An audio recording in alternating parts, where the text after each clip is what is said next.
Honorable President of the Islamic Republic of Pakistan, Dr. Alvi, Honorable First Lady, Mrs. Alvi, colleagues, ambassadors, UN Women Chief, ladies and gentlemen. Every year we celebrate International Women's Day. Pakistan also celebrates in February Pakistan's National Women's Day, when women of Pakistan rose against the dictatorship of Ziaul Haq, who was trying to rob women of their rights that they had struggled for since the creation of Pakistan. But let us not forget, women in Pakistan have played a forefront role from the creation of Pakistan. The younger generation feels somehow that the women's struggle shuru hua tha during Ziaul Haq's time. No, that was the third wave. The first wave was in the creation of Pakistan, when the women stood with the male leadership, with Quaid-e-Azam Muhammad Ali Jinnah in the creation of Pakistan. Then we had the women who in the 60s, during another dictatorship, that of President Ayub, fought and got past the family laws of Pakistan, a very important step in women moving forward with their inheritance rights, with their right given to them in Islam, but codified right to divorce and so on. So the family laws was a struggle again by the women of Pakistan. तो ये हमारी history है ख़वातीन की पाकिस्तान में, कि जद्दोजहद करके हमने अपने हकूक़ लिए जो हमारी आइन में अब हैं और जो हमारा मज़हब हमें शुरू दिन से देता था. उसके बाद जो ख़वातीन का स्ट्रगल रहा है वो जेंडर पैरिटी पे रहा है, जेंडर इंक्लूजन पे रहा है.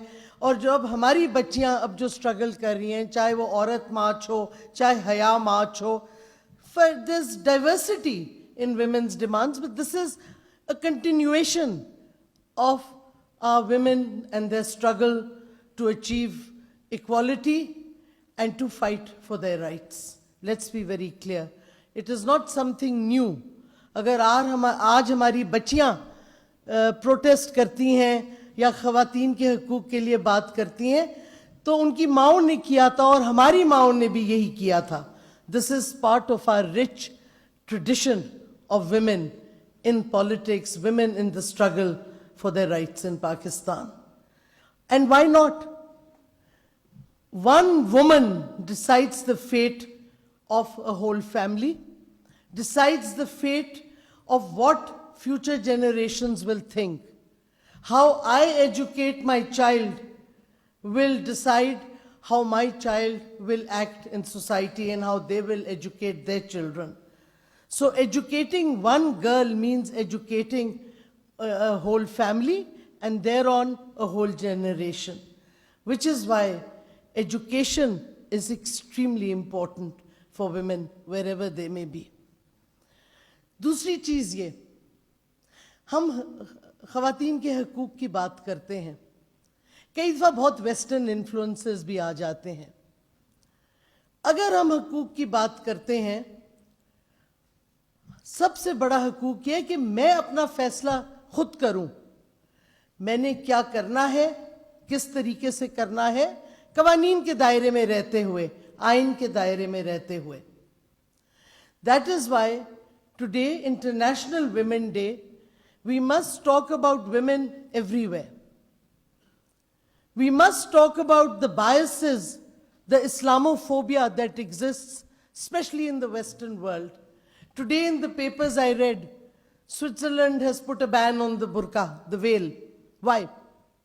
Why can a nun in a habit walk in public places, enter public offices in European countries, but in many European countries, a woman wearing the veil cannot enter public offices. She cannot wear a symbol of her religion as it's assumed. These are the biases that we fight about.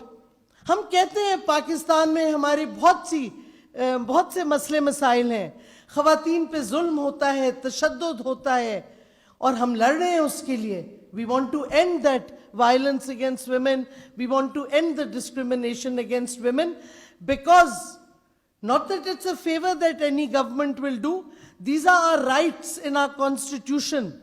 These are rights that the government has as a responsible government to give us. They're not doing a favor. They have to give it because it is their obligation and it is our right to get those rights enshrined in the constitution.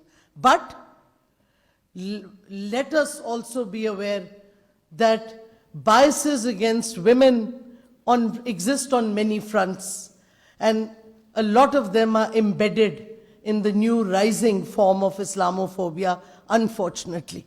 And we're seeing that in the Western world, which preaches to us about rights. Yes, we know about rights, but please do introspection also. Why are Muslim women being denied their rights? Which brings me to another issue. Why is no one in the West talking about the abuse of the Kashmiri women by Indian security forces?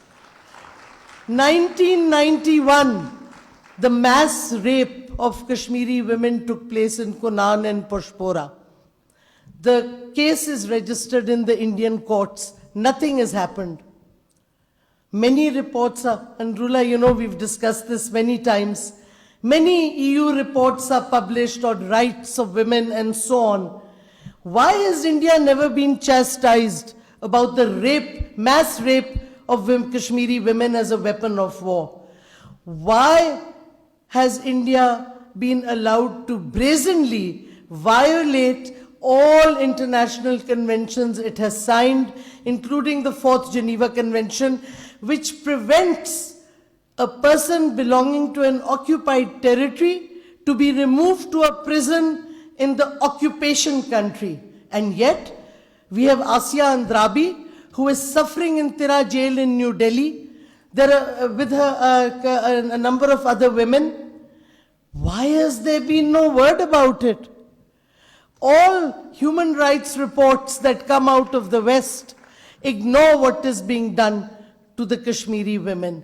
And I think on International Women's Day, because this is not just related to Pakistan, I would be amiss if I did not raise my voice against the total acceptance of the terrorism that is being done by the state, the government of India, against the Kashmiris. And on this day especially, I want to mention the plight of the Kashmiri woman who has been thrown into jail illegally in Delhi, the Kashmiri women who have suffered blindness because of pellet guns. By the way, a weapon that has been banned. It's an inhumane weapon. There's an Inhumane Weapons Convention, that's a short word for it, and India and Pakistan are both signatories to it. But nobody says anything to India.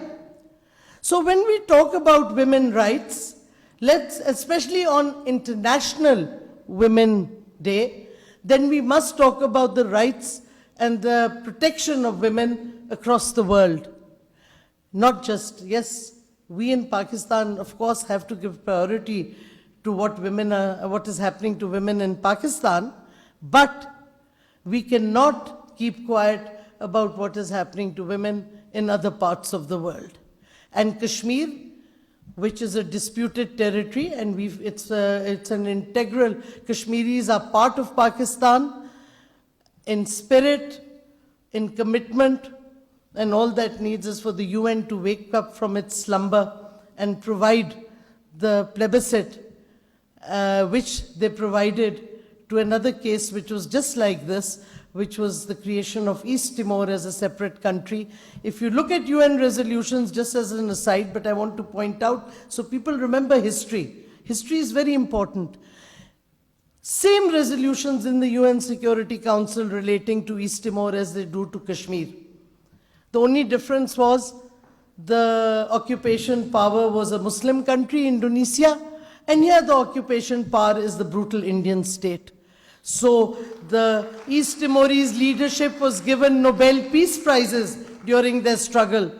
Why are Sayyid Gilani and Mir Wais and other Kashmiri leaders not being nominated for Nobel Peace Prizes, like the Timorese leaders were, who were fighting a war also against the Indonesian state. So we in Pakistan must remember there is an overriding hypocrisy that pervades the world today. And when yes, we want to struggle for our rights, and we have struggled. I come from a very conservative Baloch tribe.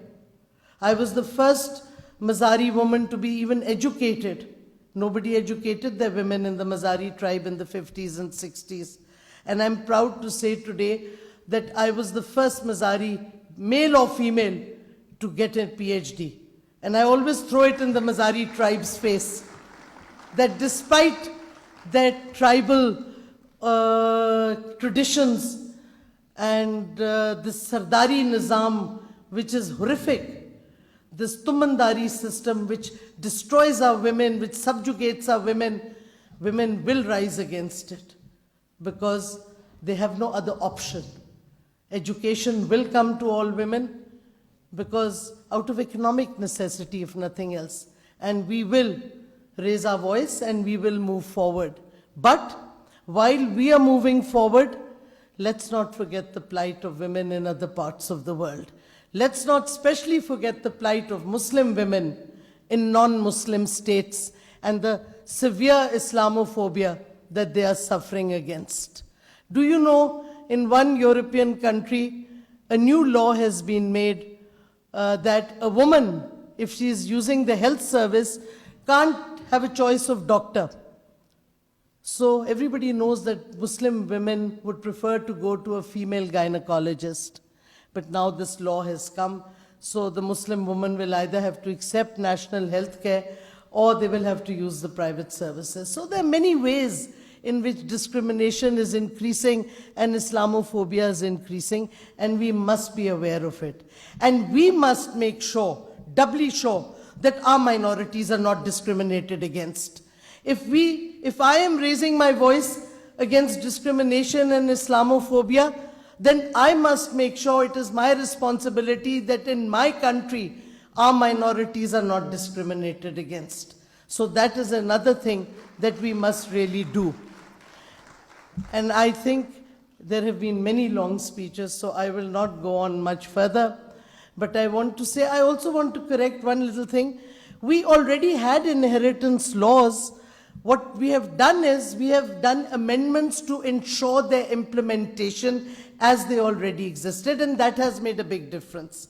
Because now it will be much easier to enforce the inheritance laws because the lacunas have been covered. So it's not that we didn't have inheritance laws, but we have improved and amended those. I also want to point out that our ministry has already prepared an amendment bill on the harassment of women at the workplace, because we felt the definition of workplace was inadequate, the definition of harassment was inadequate. So we are going to be introducing that soon in the National Assembly. Our bill is, amendment bill is ready for that. And if you go on our website, you'll find out all the hard work our ministry has done as a collectivity. And our previous secretary is sitting here, who was extremely active. Rabia is sitting right there. And our new secretary has taken up the challenges equally strongly to move further on human rights. So let me leave you with this thought that first and foremost, I am a woman, and that is how I must be respected. Then comes mother, sister, daughter. First, I am a woman, and that should be alone in the respect and the rights that are mine by law and mine because my religion gives them to me. Thank you very much. Pakistan Zindabad.